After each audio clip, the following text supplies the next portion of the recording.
Testing. Hi guys, welcome to another episode of VGT. Today we're...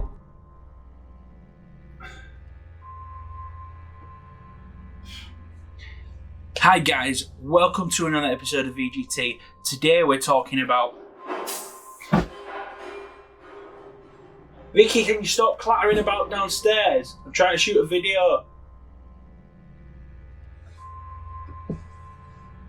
Hi guys, and welcome to another episode of VGT. Today we're going to be talking about all the great games to get excited for coming in 2020.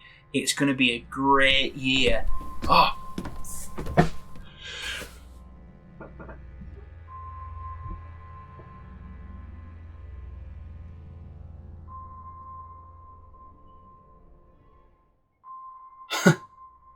What's funny? I've got to say, Muddy.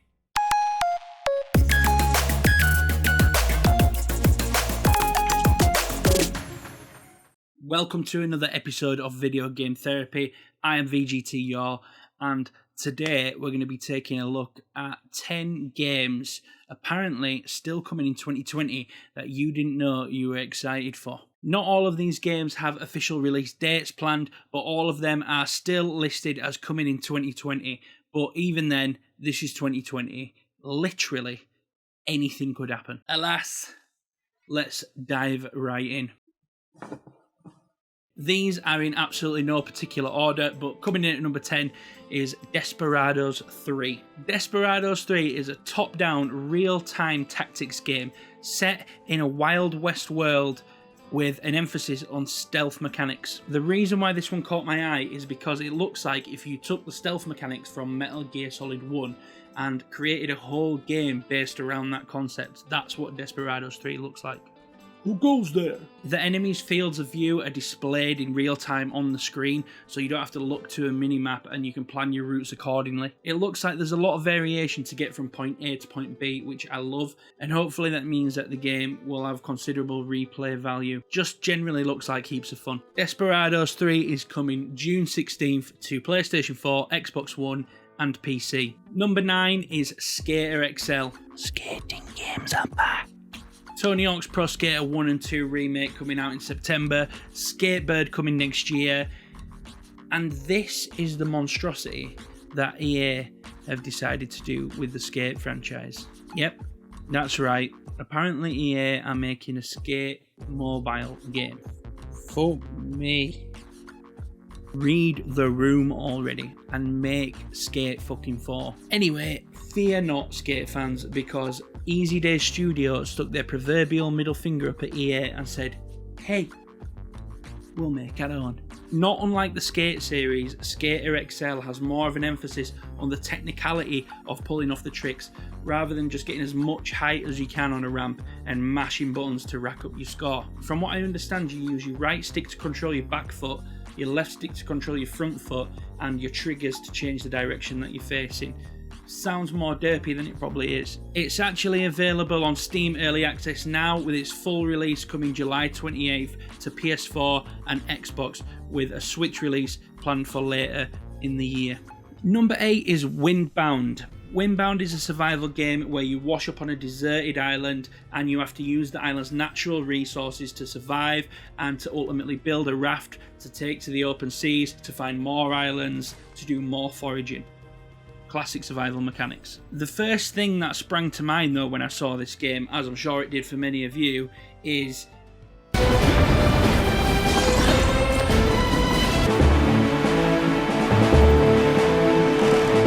yeah, there's clearly been some heavy / borderline shameless inspiration taken from the Legend of Zelda series, which, let me just clear up, I don't think is a bad thing. Breath of the Wild clearly changed the face of gaming back in 2017, and suddenly all these small development companies were probably saying, look what we can do, look at how we can make worlds immersive and feel alive without stretching ourselves in the graphical department or overspending on our budget. It's no surprise to me at all that 3 years later all these Breath of the Wild clones are coming out of the woodwork. And oh yes, There are more on this list. Windbound is available on the 28th of August on Nintendo Switch, PlayStation 4, Xbox One, and PC. Number 7 is Serious Sam 4. If you haven't experienced the Serious Sam franchise, then pause this video and go away and experience it. Actually, no, watch the video first and like it and subscribe, and then go do that after. These games are fucking ridiculous. If you think Doom is mental, well, Doom is mental, but so is Serious Sam. I mean, it's fucking nuts. You literally tackle hundreds of enemies as hordes of demon fuckers run towards you in crazy manic states. This is some serious blood pumping fun. And not only that, you can play up to 16 player co-op online. We don't have the day yet, but we have the month. Serious Sam 4 is coming to PC and Google Stadia in August 2020. Number 6 is Outriders, coming from Polish dev team People Can Fly and to be published by Square Enix. Outriders looks to be a class-based, third-person looter shooter with RPG elements. Fuck me, that was a mouthful. The game is story driven, and unlike most games of its kind, it's not going to be a game as a service title, so players should get a full and complete experience upon launch. The devs also made a point of saying that the game will not contain any microtransactions. What do you think to microtransactions, Togepi? Not for me, mate, if I'm honest. They're not for me. Whilst the cover system shooting looks basically the same as every other cover shooter, what looks interesting about this one is the close quarters gameplay, where I think you'll get the most out of the different character classes and abilities. Outriders is scheduled for release in December 2020, coming to PC, PlayStation 4, Xbox One, PlayStation 5, and Xbox Series X. Number 5 is Gods and Monsters. Whilst we don't know, because we haven't seen any gameplay yet, this is another one speculated to be very much a Breath of the Wild clone. It's described as an open world action-adventure game filled with epic battles and quests. Breath of the Wild. It also says, roam freely in a beautiful fantasy world and use extraordinary abilities against mythological monsters who aren't your only foes. Breath of the Wild. Tricky trials, treacherous dungeons, and heroic feats await. Again, this is all speculation. We haven't actually seen any gameplay yet, but from the trailer we have got, the landscape and the art style definitely has Zelda Breath of the Wild vibes, but possibly in a Greek mythological setting. That aside though, the game just sounds really cool, and it's been developed by Ubisoft Quebec, who are responsible for Assassin's Creed Odyssey and Unity, so it's not a small dev team behind it. We don't have an official release date as of yet, but the Ubisoft website still has this game listed for release in 2020. However, if we don't see any gameplay in the next month or so, I have a feeling this one could get pushed back to 2021. Number 4 is Godfall. Now, Godfall was the first to announce itself as a game that would be exclusively available on next generation hardware. So by that I mean it's not going to be available on the PlayStation 4 or the Xbox One. Now it's listed as coming to PlayStation 5 and Microsoft Windows, but not to Microsoft Xbox Series X. But why? Obviously there has to be some reason behind it.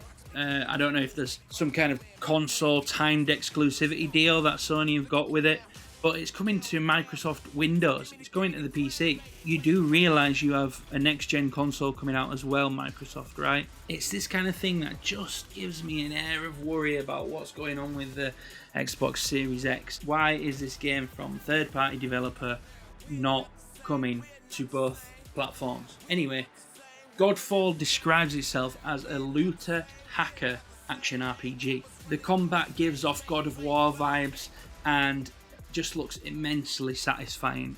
I don't know if I've mentioned this, but big God of War fan. Again, we don't have an exact release date, but Godfall is set to be available in December 2020. Ninjala is in at number 3 and it looks wacky. It's a free-to-play team-based melee combat crazy blend of vibrant colours and it just looks boatloads of fun.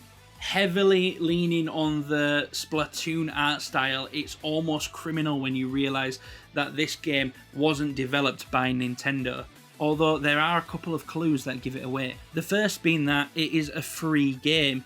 Free is a word seldom used in the Nintendo vocabulary. And secondly, it's a brand new game, it's not a Wii U port. It looks like loads of fun, I'll definitely be checking it out, and since it's free, you might as well too. Ninjala is coming to Nintendo Switch on June 24th. Number 2 is Genshin Impact. Did you think we were done with Zelda clones on this video? Think again, son. Think again. This is the clone of all clones, the almighty daddy of shameless Breath of the Wild copycatting. Look at this. It's basically all but 100% plagiarised aesthetically. But again, I'm not here to complain about that. It's the same reason I can go to Aldi and smash a box of toaster tarts and still be thoroughly satisfied. Are they as good as Pop-Tarts? No, but they're like 90% of the way there, and that's how I'm looking at Genshin Impact.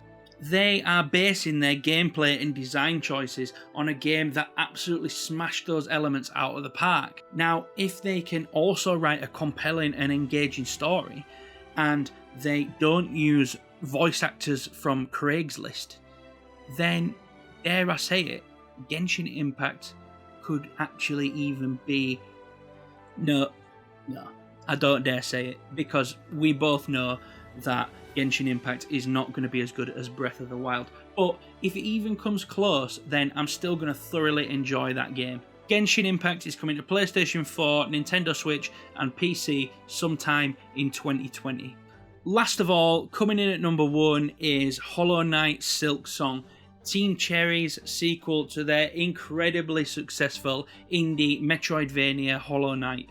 This game is sure to be a success. The first one was so good. The art style was fantastic, which they've continued onto Silksong.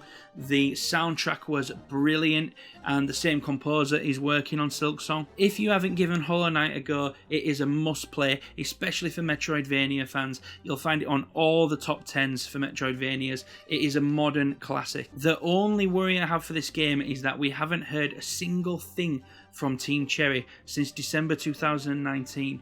Not a single update at all in 2020, which makes me worry whether they are on course to meet that 2020 deadline. Their silence doesn't fill me with confidence. Nonetheless, Hollow Knight Silksong is still listed for release in 2020, coming to Xbox One, Nintendo Switch and PC. And there you have it, 10 games coming in 2020 you didn't know you were excited for. As always, if you liked what you saw, please give the video a like, it's a huge help. If you are new here, please poke that subscribe button and join the crew as I head towards my next milestone, which is 250 subscribers. It might not seem like a lot, but honestly, I'm so thankful for the subscribers that I do have and anybody who stops by the channel and checks out the videos. So thank you so much for the support.